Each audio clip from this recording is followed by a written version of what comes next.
Počas uplynulého mesiaca ste mohli toto auto vidieť kdekoľvek na slovenských cestách v rámci medzinárodného projektu Senzor. Prvá časť misie sa skončila, tak aké máme cesty?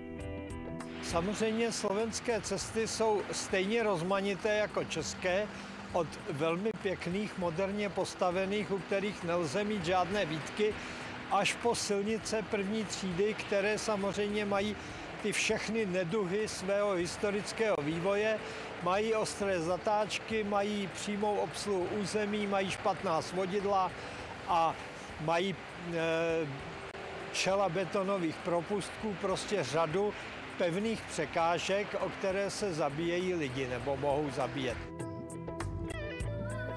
Kedy sa dozvieme výsledky tohoto výskumu?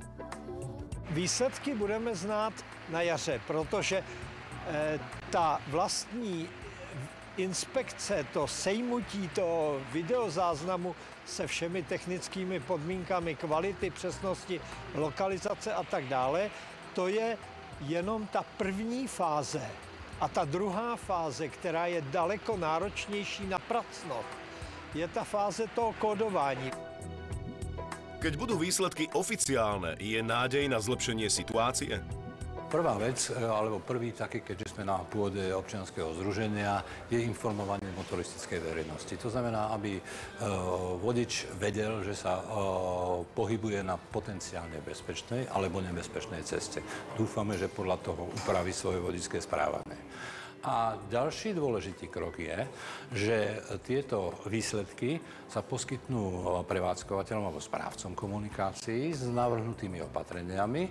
A keďže ide o medzinárodne štandardizovaný program, ktorý uznáva aj Európska únia, tak si myslím, že sa dajú relatívne objektívne navrhnúť opatrenia, vrátane toho, že tieto opatrenia budú mať aj tzv. Ekonomickú prílohu. To znamená, že návrh opatrení bude aj s tým, že čo to asi stojí z jednej strany a z druhej strany, aký je z toho potenciálny profit. Lebo môžeme spočítať, koľko stojí jeden ľudský život, koľko stoja materiálne škody, a o ktoré potenciálne tieto opatrenia môžu tie škody znížiť.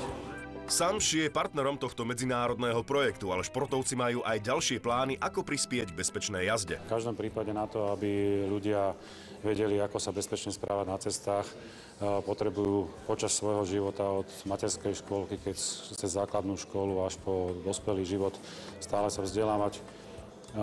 Slovenská asociácia motoristického športu v spolupráci s autoklubom je veľmi aktívna aj v oblasti detskej dopravnej výchovy.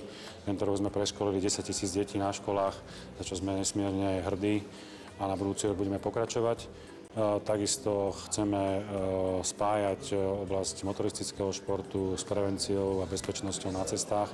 Myslíme si, že je veľmi potrebné začať nahlas hovoriť o zmene zákona o pozemných komunikáciách, kde v iných vyspelých krajinách je úplným štandardom, že súčasťou získania vodičského oprávnenia je aj praktická časť nie na komunikáciách verejných, ale praktická časť na zariadeniach, ktoré sú k tomu určené. To je náš ďalší cieľ, aby sme sa pohli ďalej. V každom prípade sme radi, že sme vedeli otvoriť aj prvý stánok autoklubu na Slovensku tu v Bratislave, kde chceme prezentovať spojenie motoristického športu s mobilitou a s autoklubovou činnosťou.